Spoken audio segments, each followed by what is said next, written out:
Good evening guys, Ram Ram দোস্ত। আমরা এখন বেরোবো ঠাকুর দেখতে নবদ্বীপে। এই আমরা এখন রাস্তায় বেরিয়ে গেছি।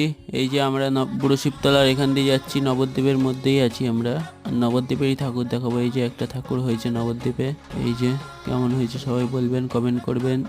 আর এই যে আমরা আবার বেরিয়ে গেলাম ঠাকুরটা দেখে। আবার আমরা এই দেখো রাসের সব ঠাকুর তৈরি হচ্ছে সব জায়গায়। এই গৌরাঙ্গিনী ঠাকুরও তোমাদের দেখাচ্ছে। এই যে এটা গৌরাঙ্গিনী, যেটা কাঁধে করে নিয়ে যাওয়া হয়। এই যে ছোট বাজারের ঠাকুর। আর এই যে এটা হচ্ছে হরিসভাপাড়া।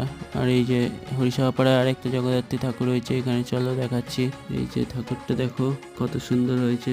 এবার আমাদের ফটো মটো তুলে আমরা বেরিয়ে যাব। আর কোনো ঠাকুর হয়নি নবদ্বীপে আপাতত, এই দুটোই হয়েছে। আর একটা হয়েছে কোথায় খুঁজে পাচ্ছি না। এবার আমরা বাড়ির দিকে যাচ্ছি। এবারে আমরা বাড়ি চলে যাব। ভালো লাগলে ভিডিওটায় লাইক করবে, আর একটা ভালো দেখে কমেন্ট করে দিয়ে যাবে। আর শেয়ার করতে পারলে তো আরও ভালো, শেয়ার করে দিয়ে যেতে পারবে।